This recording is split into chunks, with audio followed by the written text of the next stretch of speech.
sense, we're seeing reality through the lens of the past. We're seeing reality as a memory to a human being. So they think and act the same way around that person because they've done that around their spouse for the last 30 years. And they feel certain emotions that they respond to in certain ways. And the stronger the emotion we feel, the more we pay attention to the person or problem. And where we place our attention is where we place our energy. So everybody's attention is being divided on all these different elements in our life. Okay, so the person says, I'm not going to complain, I'm not going to blame, I'm not going to make excuses, I'm not going to feel sorry for myself, I'm not going to feel unhappy, I'm not going to feel unworthy, I'm not going to suffer, I'm going to catch myself thinking these thoughts, and first couple hours goes by really well, but the body's the mind. The servant is the master. The person thinks they're making all their choices with their conscious mind, but they're not. Their body mind is looking for the familiar feeling to keep them in the known, keep them in the past, right? The familiar past. So 2 hours goes by and the body says, I've modified my receptor sites for suffering. I got more, I'm looking for those chemicals. It's the chemical continuity is being broken between the thinking and feeling loop. And the body just says, okay, come on, you can start tomorrow.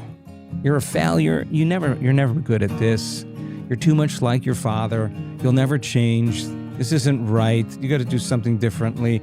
You know, all of those thoughts are being driven by the body, and the person 2 hours ago had the intention that they weren't going to do any of these things, and now the war has started. Because in addiction now, if you can't stop it, right?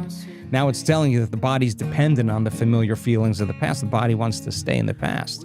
So it starts to inform the brain, think the same way so you can make the same choice, you can do the same thing, create the same experience, you can feel the same emotion. You go, my unhappiness feels so good. It feels so...